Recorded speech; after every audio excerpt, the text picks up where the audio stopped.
And we begin tonight with a disturbing milestone in this coronavirus pandemic. The death toll in this country surpassing 20,000. That includes more than 2,000 lives lost in the last 24 hours. America's deadliest day yet. 783 deaths in New York alone. This latest surge pushing the U.S. total beyond hard-hit Italy after already overtaking Spain, now the deadliest nation in confirmed COVID-19 fatalities. We have reported on the economic toll. Look at this. Cars lined up at food banks across the country. Nearly 17 million Americans suddenly out of work as the first Americans are receiving stimulus checks from the Treasury Department. Concerns tonight over emerging hot zones, cases spiking in Maryland and in Texas, the race to set up field hospitals. There are new reports of trouble with testing in California, thousands still waiting to learn whether they are positive. And the questions on so many minds tonight: when will America reopen? President Trump calling that the biggest decision of his life. Leaders across the country urging Americans to keep their guard up. We will work through it all, and we begin with ABC's Trevor Ault at the Javits Center here in New York City. Tonight, a grim milestone for the United States. More than 20,000 Americans have died from COVID-19, this country now leading the world in reported deaths from the virus. Here in the epicenter of the pandemic in the U.S., officials hope New York has seen the worst. The good news is the curve of the increase is continuing to flatten. So far, the virus has claimed the lives of more than 8,600 New Yorkers, including 783 more deaths in the past 24 hours. But there are signs the state may have reached its apex. That is not an all-time high, and you can see that the number is somewhat stabilizing, but it is stabilizing at an horrific rate. These New York City paramedics on the front lines warn the fight is far from over. So she's chilled and shaking. In just one shift, 3 people pronounced dead before 9 a.m. We're needed out there. There's a job to do. It's not going away until we're done with this mission. And this is a war we're fighting. Cautious optimism from officials leading to confusion for New York City parents over whether their children will head back to school. Mayor Bill de Blasio declaring this morning, I announced today that the New York City public schools will remain closed for the remainder of this school year. But an hour later, Governor Cuomo undercutting that announcement. There has been no decision.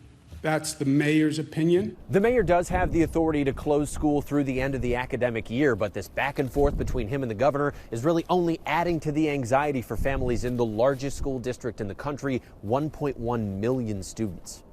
The rate of hospitalization in New York is down, but some ICUs still push to the brink. All week, ABC News received guided access at Maimonides Medical Center in Brooklyn. Dr. Michael Seaman, an anesthesiologist, now reassigned to the front lines. We've taken our post-anesthesia care unit, where patients usually come out of the operating room after procedures, and we've repurposed it and turned it into an ICU because we're so short.